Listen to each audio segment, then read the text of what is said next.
Salut à tous, c'est Monique de MRX Timelapse et oui, LR Timelapse 5 vient de sortir, donc je voulais faire cette petite vidéo pour vous montrer ce qu'il y a de nouveau, également ce que j'en pense, et est-ce que ça vaut le coup ou pas d'acheter la nouvelle licence. C'est parti.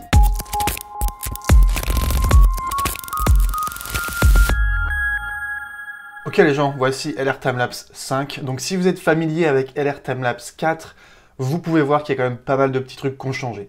Donc quoi de neuf? Qu'est-ce qui est neuf dans LR Timelapse 5 comparé à LR Timelapse 4? On va commencer par ici, par cette fenêtre ici où il y a toutes les hautes séquences photos. Donc on peut voir, donc ce qui a changé, eh bien c'est que maintenant on a plein de petits logos à droite. Donc qu'est-ce que c'est tous ces petits logos? Eh bien pour ce faire, j'ai pris un timelapse jour-nuit et je vais l'éditer dans LR Timelapse et on va voir tout ce qui est nouveau. Donc ici, tous les petits logos, eh bien tout simplement c'est votre workflow. Donc, vous allez voir, je vais cliquer sur Image Clé Assistant pour en créer. Et voilà, maintenant, l'image clé assistant est colorée. Ce qui veut dire que je suis rendu au moins à cette étape dans la création de ce timelapse. Ensuite, la prochaine étape, c'est le Holy Grail Assistant. Donc, je vais cliquer sur le Holy Grail Assistant. Et voilà, maintenant, on a le Holy Grail Assistant, le petit logo qui vient d'apparaître, qui est coloré. Donc, je trouve ça vraiment sympa d'avoir tout ce petit workflow là. On va faire le timelapse jusqu'au bout sur LR Timelapse, comme ça vous allez pouvoir voir tous les logos qui vont apparaître. Pour moi, celui qui est le plus important, c'est l'avant-dernier ici. Donc il va apparaître seulement quand vous allez cliquer sur la petite croix ici. Ça veut dire que votre timelapse est fini. Ça veut dire que vous avez fini, vous avez fait toutes les corrections de couleurs, toutes les transitions, tout le déflicker, et votre timelapse est prêt. Vous avez aussi exporté la vidéo. Et tout est fini. Et c'est vraiment une option que j'avais envie d'avoir dans LR Timelapse parce que comme vous pouvez voir, eh bien, quand je tourne des timelapses, parfois j'en tourne beaucoup. C'était le cas quand j'étais à New York par exemple, où j'en avais tourné plus de 50 en seulement une semaine. Donc c'était un peu parfois un peu confus de savoir lesquels j'avais déjà fait ou pas. Donc ce que je faisais, c'est que je devais aller dans le Finder et les changer de disque dur pour les supprimer de mon disque dur de montage et tout ça. Et c'était un peu galère. Et c'est vrai que d'avoir cette option en plus de pouvoir dire « Ok, celui-là est terminé, en plus ça devient vert », eh bien c'est parfait. Bref, vous pouvez voir que là j'ai un timelapse jour-nuit. En ayant cliqué sur le Holy Grail Assistant, on peut voir qu'il y a quand même quelques trucs qui ont changé par rapport à la version 4. La courbe Holy Grail Wizard est complètement différente. C'est vraiment... Là, j'ai l'impression que c'est beaucoup plus un effet miroir par rapport à la perçue luminance, à la courbe de la perçue luminance. C'est vraiment un effet miroir. Alors qu'avant, il me semblait que, je sais pas, c'était un peu bizarre le Holy Grail Wizard sur la version 4. Parfois, il allait jusqu'en haut, il restait bloqué en haut et il fallait le redescendre. Ici, la courbe est quasiment centrée. Juste ce que vous avez à faire, c'est changer la rotation pour parfois la faire un petit peu plus droite. Mais j'ai testé un peu LR Timelapse 5 et sans rien toucher, eh bien, les corrections se font parfaitement bien. Ce qui change également, c'est que vous pouvez voir à la fin d'un jour-nuit, par exemple, eh bien, quand vous arrêtez de changer vos paramètres, la courbe de l'Holy Grail Assistant eh bien, était toute droite et elle montait et c'était vraiment une ligne droite parfaite. Alors que maintenant, on peut voir que la courbe suit quasiment la compensation opposée par rapport à ma courbe de luminance, aperçue luminance, et c'est énorme. Et on peut voir aussi qu'il y a des petits défauts aussi. On peut voir que la lumière sur ma courbe d'aperçue luminance change un tout petit peu, on peut voir quelques vagues, et on peut voir que l'Holy Grail Wizard est déjà en train de les compenser. Donc c'est énorme, ça veut dire que même avant d'utiliser le déflicker, donc la suppression du clignotement visuel, avant de l'utiliser, il y a déjà un travail de déflicker qui est fait avec l'Holy Grail Assistant, et ça, c'est un truc de malade. Et c'est pour ça, je pense que 90% du prix de LR Timelapse va dans cet outil et dans le déflicker. Et on peut voir que Gunther a vraiment fait un bon travail ici.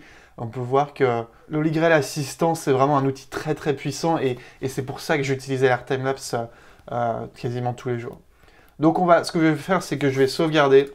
Je ne vais pas glisser vers Lightroom, on ne va pas faire les corrections de couleurs. Je vais juste faire auto-transition. Il n'y a même pas besoin de faire auto-transition d'ailleurs. On va le faire quand même s'il n'y a pas besoin de le faire parce qu'il n'y a pas de correction de couleur ou quoi que ce soit. Et ce que je vais faire, c'est que je vais faire extrait visuel. On peut voir que maintenant, l'auto-transition logo vient d'apparaître ici. Donc forcément, il n'y a pas de transition parce que j'ai pas fait de correction de couleur, mais c'est juste pour vous montrer. On va juste faire la compensation de luminosité avec l'Holy Grail Assistant, et ensuite on va appliquer un peu de suppression de clignotement visuel, de déflicker, pour vous montrer ce qui est de nouveau justement avec cette option, avec cet outil. Donc je vais faire l'extrait visuel, je vais vous timelapser ça et je vous retrouve tout de suite.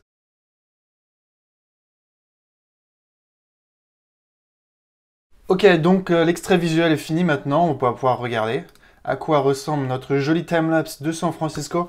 Encore une fois, eh bien c'est sans les corrections de couleurs, donc c'est vraiment très fade, un peu sombre bien évidemment. C'est vraiment les fichiers RAW original. Mais on peut voir que la compensation de luminosité a vraiment été très bien faite. Il y a peut-être encore quelques petits sauts, mais bon ça c'est vraiment naturel, c'est un peu de flicker, de flickering, qu'on va pouvoir facilement supprimer avec le Visual Deflicker, qui en fait a deux nouvelles options, il me semble, une ou deux nouvelles options, que je vais vous expliquer tout de suite. On peut voir que c'est vraiment parfait. Waouh. Je suis vraiment assez surpris de comment Gunther a réussi à améliorer l'Holy Grail Assistant comme ça. On peut voir que la courbe n'est pas extrêmement parfaite ici, mais c'est pas grave. Donc on va cliquer sur suppression du clignotement visuel. On peut voir ici en bas que maintenant que j'ai créé mon extrait visuel, eh bien on a l'extrait visuel, la petite icône qui vient d'apparaître. Donc je vais cliquer sur la suppression du clignotement visuel. Et donc qu'est-ce qui est nouveau? Eh bien la plus grosse nouveauté du déflicker de l'Air Timelapse, c'est le multipass déflicker. Donc c'est très simple. Qu'est-ce que c'est? Eh bien parfois, on pouvait faire ça dans la version 4, on sélectionnait une valeur entre 5 et 10 en général pour le premier passage. Et après, si jamais vous avez encore un peu de flickering, vous pouviez augmenter un peu la valeur et puis faire le peaufinage. Là, LR Timelapse nous propose de faire déjà 2, 3, 4, 5, 6 passages d'un coup. Donc ce qui fait qu'on va lancer le déflicker et on va attendre que les 3, 4, 5 passages se fassent automatiquement. Donc c'est vraiment cool parce que ça permet de faire plusieurs passages d'un coup sans avoir à chaque fois revenir sur votre ordinateur, vous pouvez faire autre chose en même temps, et ça c'est vraiment sympa. Et en plus de ça, ça améliore le déflicker encore plus pour avoir vraiment une courbe parfaitement lisse, et agréable à regarder aussi, c'est le mot, je recherche mes mots. Précision, moins défaut, plus, ça je laisse souvent par défaut. Je me souviens pas que c'était, je crois que c'est une nouvelle, c'est aussi nouveau dans la version 5 ça. On peut essayer plus, on va essayer plus, tiens. Et on va sélectionner, j'aime bien sélectionner entre 5 et 10. On va sélectionner 3 passes et on va appliquer. Donc on va attendre que les passes soient finies. Encore une fois, je vais vous faire un petit timelapse de ça et je vous revois juste après.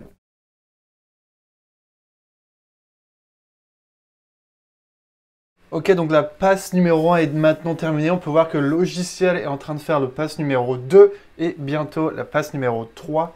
Et on peut voir aussi qu'en haut à droite, il y a un timing qui permet de savoir le temps restant en fait avant que le procédé se termine. Et ça, c'est un outil qui a été rajouté dans l'Air Timelapse quand vous exportez une vidéo, quand vous faites un extrait visuel. Et bien maintenant, vous pouvez avoir le temps approximatif restant avant la fin de l'opération, ce qui peut être vraiment sympa. Ok, maintenant on peut voir que les 3 passes des flickers sont terminées et qu'on a une courbe vraiment parfaite, qu'on a un timelapse jour-nuit sans aucun défaut. On va regarder ça tout de suite. On s'arrête un petit peu mon ordi en train de faire pas mal de trucs derrière. On peut voir également que la durée de l'opération, que ce soit pour faire l'extrait visuel ou les déflickers, a carrément été accélérée. Ça a pris vraiment quelques minutes pour faire une séquence de presque 1200 photos. Et ça, c'est un truc qui a changé dans Air Timelapse 5 qui permet en fait à votre ordinateur d'utiliser plus de corps dans votre ordi. Donc c'est pour avoir vraiment votre ordinateur qui utilise tous les corps en même temps pour avoir une opération qui va beaucoup plus rapide. Et ça permet vraiment un traitement et des rendus qui sont au final beaucoup plus rapides. Et ça, c'est vraiment sympa. Donc on peut voir notre courbe visuelle des flickers ici qui vient d'apparaître. Donc on peut voir que ça fait un très beau travail. Et regardez cette courbe parfaite. Avant, après. Voilà, on a vraiment une courbe parfaite. Bien évidemment, je répète, c'est sans correction de couleur. Donc voilà, et bien maintenant ce qu'il vous reste à faire c'est d'exporter votre vidéo, mais si vous êtes bon, vous cliquez ici, et voilà, maintenant vous avez toute votre séquence. Vous avez tous les petits logos qui sont apparus parce que vous avez fini tout le workflow. Donc qu'est-ce que c'est que celui-là? Eh bien, quand vous exportez votre vidéo en utilisant des JPEG ou des TIFF avec Lightroom et que vous créez votre vidéo en utilisant LR Timelapse, vous avez la possibilité en fait de relier votre séquence directement au fichier vidéo. Comme ça, si vous voulez voir un timelapse rapidement, eh bien vous pouvez, il me semble, soit on peut cliquer ici, soit on fait clic droit et afficher les vidéos rendues, et vous pouvez directement avoir LR Timelapse qui ouvre en fait le fichier vidéo sur votre ordinateur. Ça vous fait gagner un petit peu de temps. Si jamais LR Timelapse ne sait pas où est la vidéo, vous pouvez directement affecter le dossier par défaut, ce qui peut être sympa. Bon, après, c'est une option que je ne vais pas utiliser beaucoup parce que j'utilise After Effects pour créer mes vidéos et non LR Timelapse. Mais ce qui peut être sympa aussi, qui a été changé, eh bien, c'est que vous pouvez faire votre croppage, votre cropping. Vous pouvez rogner en fait votre timelapse en 16/9 directement pendant le rendu. Ce qui fait que vous n'avez pas à vous soucier de faire le rognage pendant Lightroom. Vous pouvez faire directement ici. Si vous cliquez sur forcer la sortie en 16/9, eh bien, vous pouvez en fait choisir quelle partie de l'image vous voulez rogner parce que on sait tous que, enfin avec Canon la plupart du temps c'est du 3/2 et en 16/9 eh bien il faut cropper un petit peu du haut ou du bas et donc c'est une nouvelle option que vous pouvez faire ici dans la fenêtre rendu vidéo. Sinon tout le reste c'est à peu près la même chose. Il me semble qu'il n'y a pas énormément de nouveautés ici à ce niveau-là. Autre petite nouveauté, c'est que vous pouvez créer en fait une preview de votre vidéo en low-res, en basse qualité. Donc vous cliquez tout simplement sur cette logo ici. Donc ça va créer une petite vidéo en fait juste en utilisant les previews de votre de LR Timelapse, ce qui est vraiment sympa parce que ça vous permet directement après d'avoir, si jamais votre ordinateur est un peu lent, d'avoir une vidéo preview qui va être parfaitement qui va être en temps réel si jamais votre ordinateur est un petit peu lent à ce niveau-là. Mais ce qui est bien, c'est que ça va la créer normalement dans ce dossier-là. Voilà, la vidéo vient d'apparaître. 30 MO. Et on peut la lire. Voilà, on peut voir que c'est vraiment une basse preview. Ça a gardé le ratio des photos réelles. Et voilà, ça vous permet d'avoir vraiment de voir à quoi ressemble votre timelapse. Il y a encore quelques défauts. Et enfin, ça c'est vraiment une nouvelle option dans LR Timelapse, c'est créer une composition. Donc une composition, LR Timelapse, Gunter appelle composition, moi je l'appelle un time slice. Donc ce qu'on va aller faire, c'est que je vais aller chercher un timelapse jour-nuit que j'ai exporté en JPEG, donc c'est celui-là. On va faire OK. Voilà, ça va charger la séquence. Et ce qui est bien, c'est que vous pouvez créer donc ces time slice en vraiment 2-3 clics. C'était un truc avant qu'on pouvait faire sur Photoshop ou avec d'autres applications. Et bien LR Timelapse l'a incorporé ici en tant que une petite fenêtre en option. Et ça, c'est vraiment sympa. On peut choisir le nombre de bandes. Par exemple, on va en choisir 10. Et on peut choisir la largeur des transitions. Donc on va faire Create Preview. Voilà, là, il y en a 10. On peut avoir plus de transitions entre les photos. Voilà, on peut voir que les transitions, on peut supprimer des images au début, à la fin, et on peut geler les images. C'est-à-dire qu'on peut en supprimer. On peut, par exemple, si j'ai envie que la première image prenne plus de place, je fais ça, je fais créer la preview. Et normalement, la première image, on peut voir que la première image prend plus de place. Et donc, c'est vraiment bien fait, c'est très simple à utiliser. Le seul petit truc négatif, c'est vraiment la photo preview qui est toute petite, quoi. Et j'ai pas réussi, j'arrive pas à... J'ai rien trouvé pour l'agrandir et je trouve que c'est vraiment un tout petit peu petit. Mais bon, c'est quand même vraiment sympa. On peut choisir vertical ou inversé. Je vais voir ce que ça fait d'ailleurs. Ah, c'est un peu bizarre. Vertical. Vertical, ça rend pas grand-chose. Non, ça marche vraiment mieux en horizontal, les times, ça. Donc voilà. Autre nouveauté, vous pouvez, quand vous exportez vos photos directement sur Lightroom, vous pouvez exporter plusieurs séquences en même temps de JPEG, donc ce qui fait que vous pouvez, pendant la journée, vous occuper vraiment pas mal de plusieurs séquences, et pendant la nuit, vous exportez tout en JPEG, vous pouvez choisir 10, 15, 20 séquences, et ça va tout exporter en JPEG dans différents dossiers pendant la nuit, et le lendemain, vous aurez toutes vos photos prêtes pour créer vos fichiers vidéo directement, et ça, c'est bien. Comme ça, vous pouvez faire vraiment qu'on appelle des batch exports, c'est-à-dire vraiment plusieurs timelapses en même temps, et ça vous fait gagner du temps si vous faites ça pendant la nuit. Je pense que voilà, j'ai dit à peu près les grosses nouveautés. Je vais mettre le lien de la vidéo de Gunter dans la description parce qu'il a vraiment expliqué pas mal d'autres trucs en détail que je ne vais pas forcément utiliser beaucoup plus. Sinon, qu'est-ce que je pense de cette mise à jour? En général, c'est une très bonne mise à jour. surtout au niveau de l'Holy Assistant et du Deflicker, qui, je pense, pour ma part, est 90% du prix du logiciel. C'est vraiment, vraiment deux outils très, très puissants, et je ne pourrais jamais utiliser autre logiciel que LR Timelapse pour faire mes jours-nuits, parce que je trouve que Gunter a fait un très, très bon travail, et surtout dans cette mise à jour. Donc après, j'ai été un tout petit peu déçu du prix pour les gens qui avaient déjà une licence pro comme moi. On a dû payer dans les 130 €, il me semble. Voilà, j'ai toutes les offres ici. Pour le Pro Upgrade, j'ai dû payer 129 €, donc c'est en dollars, ça fait un petit peu plus. Si vous pouvez passer de la privée à la pro pour 165 € et vous pouvez mettre à jour votre privé pour 49 €. Si vous n'avez pas de licence encore, vous pouvez directement les acheter à 249 € pour la pro. Ça, je trouve que c'est un prix tout à fait bien pour ce logiciel.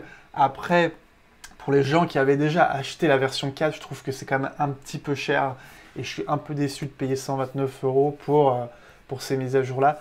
Mais encore une fois, voilà, je travaille à plein temps dans le timelapse. Il faut que je sois à jour avec ce genre de logiciel parce que j'ai pas le choix et que de toute façon, même si c'est un petit peu cher, ça peut être que bénéfique. Et voilà quoi. Encore une fois, je vous rappelle rapidement la différence entre la privée et la pro. Je vais mettre directement tous ces liens dans la description. Il y a pas mal de trucs en moins. Vous ne pouvez pas faire de 5-6K. Vous ne pouvez pas faire d'opération multipass des flickers. On ne peut pas faire multipass des flickers, tiens, dans la version privée apparemment. Il y a quoi d'autre? On ne peut pas faire de 422, pas d'H265, voilà. La version pro est vraiment pro, voilà, tout simplement, et si vous voulez commercialiser vos timelapses. Donc, en gros, est-ce que ça vaut le coup pour vous de payer pour cette mise à jour? Si vous faites des timelapses comme ça pour le fun pendant le week-end et que vous n'avez rien de professionnel ou que vous ne voulez pas vraiment vous faire l'argent ou être connu dans le timelapse, je vous conseille de garder la version 4. Si vous êtes un peu plus sérieux dans le monde du timelapse et que vraiment vous avez envie d'aller un peu plus loin et de créer des nouveaux trucs, je vous conseille de la mettre à jour parce que rien que pour le Holy Grail Assistant, je répète, et le Deflicker, c'est vraiment énorme. Et ça, après, voilà, toute l'interface, c'est vraiment que des petits icônes, des petits logos en plus, et la composition aussi qui est sympa. Mais sinon, c'est quand même une grosse mise à jour pour ces deux outils-là, Assistant et Deflicker. Et voilà quoi, je pense que si vous êtes sérieux dans le monde du timelapse et que vous voulez commencer à vous faire de l'argent ou continuer, eh bien, je vous conseille de faire la mise à jour. Donc voilà, c'était tout pour cette vidéo. Si vous avez des questions ou des commentaires sur LR Timelapse ou sur des timelapse, hyperlapse, n'importe quoi, n'hésitez pas à laisser un commentaire ci-dessous et bien évidemment vous abonner à la chaîne pour ne rien louper sur les timelapse et hyperlapse. Je vous vois dans la prochaine vidéo. Bye!